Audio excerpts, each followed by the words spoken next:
to make a speech under the best of circumstances. And I have to congratulate all of you for taking on this challenge and being so generous with your time. We learn from that. We learn from watching what other people do.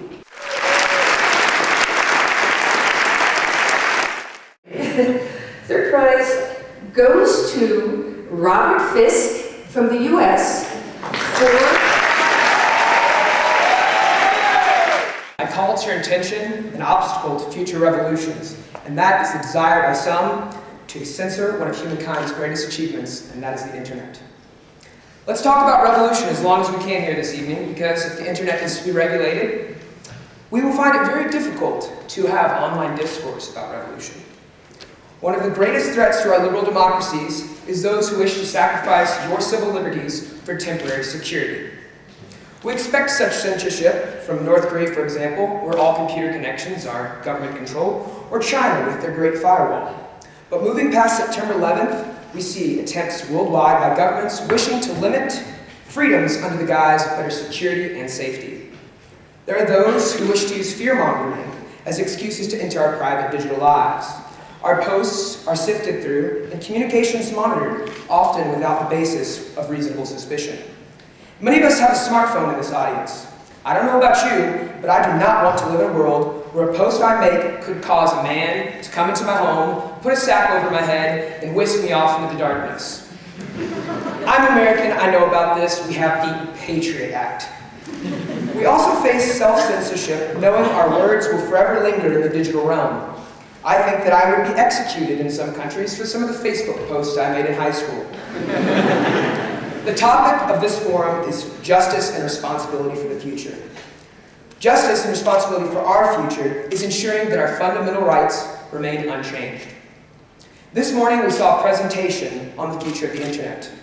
We learned that in Great Britain, for example, nearly half of those surveyed wanted greater government regulation of the internet.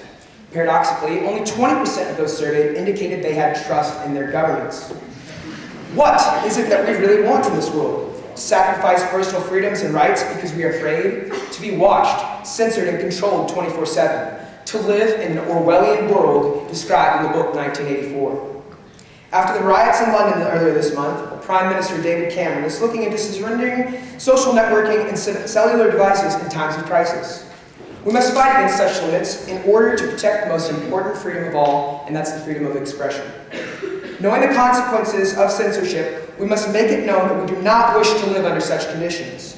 We must shout that we will not sacrifice our values out of fear and anxiety.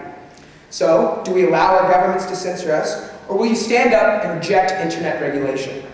The internet must remain free for a forum of social justice and the spread of ideas throughout the world. In the end, you are the decider, and you fight for your rights each and every time you cast a ballot. Thank you. It's not so easy. Marko Krstajic. What is the most democratic thing in the world? It's the bottle of Coke. It was Andy Warhol who said it, and it's because not even the richest man can with all his money buy a single bottle that is in any way better than the bottle that could be bought by any kid in the world.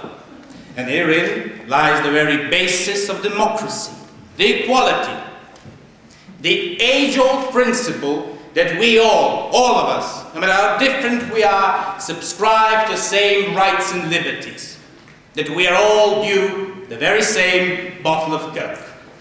Now, when it comes to revolutions, it also revolves around these simple matters. We have societies where it is a commonplace that some are more equal than the other.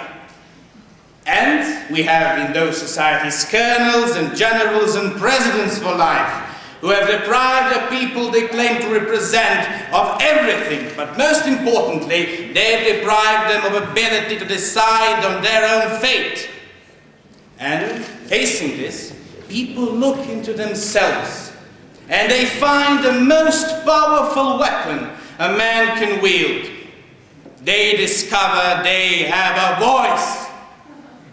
By speaking our mind, We do not break only silence the tyrants have made, we break the very chains they have imposed upon us.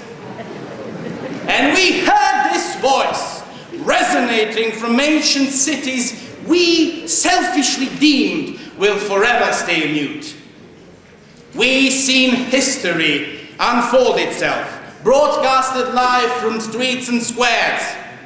Who ever heard before of Tahrir? Who shall dare forget that name now? And people, ordinary people, men and women of Syria, Libya, Iran, Tunisia, and Egypt have stood and spoke and fought for their liberty, pursuing the ideal that people do not depend on the will of the governments, but governments depend on the will of the people. Their time is here. They have waited so patiently for it, and we are here to greet it. And I dare say greet it with more than bombs and border controls. Believe me, I know what I'm speaking of. I'm coming from Serbia. These things never work. They have still a long way to go, but we may be certain that they have laid foundations of their liberty. And as David Henry Thoreau once said, let each man say what government would command his respect, and that would be one way toward attaining it. Use your voice, because you and you alone can wield it, and if you use your voice, they will never take this from you.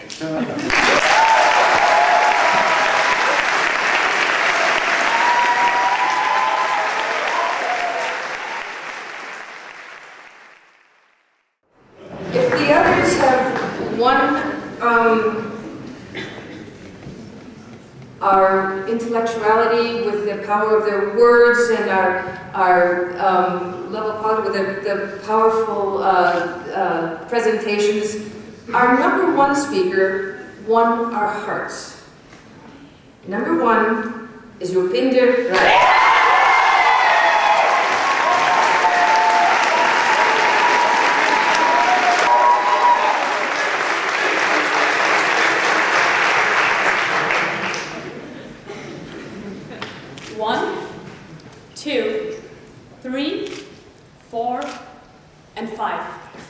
Now a child has died.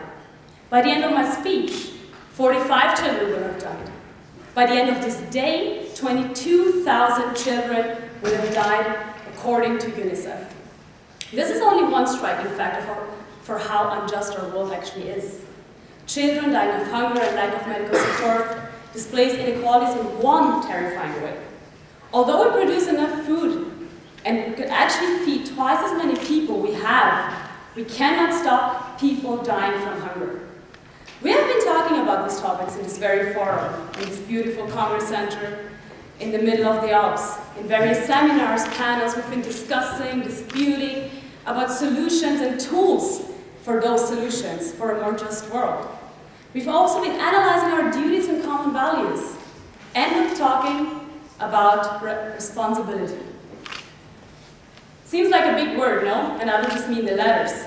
Because mostly when people refer to responsibility, they think about common responsibility. It's easier also to consider responsibility as a common share, shared on each and every one's shoulder, sitting here. But what about after leaving this forum, ladies and gentlemen? Who will you share your common responsibility with? What's going to happen to those outcomes of the seminars here? What's going to happen to those big intentions, or those good intentions? Responsibility, ladies and gentlemen, does not only lie with politicians and those elites we elect or appoint to do something, it lies with each and every one individually. I believe now is the time to start revolutionizing our minds and ideas and deconnect this big word here from this huge context and take it in our individual context and our hands. And isn't it also the core of this frequently quoted spirit of Albach? Isn't it to ignite the fire in us, to stand up and take upon the responsibility we have to for a better world? And as Ralph Waldo Emerson puts it, the purpose of life is to be useful, it's to be honorable, it's to be compassionate, and to have it to make some difference that you have lived and lived well. When I think of myself, as Thomas Pogge also pointed it, being born into a privileged family in an industrial country, and compare myself to a child born in sub-Saharan Africa to a poor family, inequality becomes clear in all its facets. And the more I dwell on the structure of our global society, the more I lose my faith in this realistic utopia of justice. I believe the dilemma of our generation lies within the fact, in the circumstances that we have not created, but they are changeable. This is why we need to emphasize that there's a necessity for a revolution in our minds. There's a necessity that we revolutionize ourselves towards more sensibility for the injustice in our world, and also make use of what we actually learn here in this very forum. Thank you.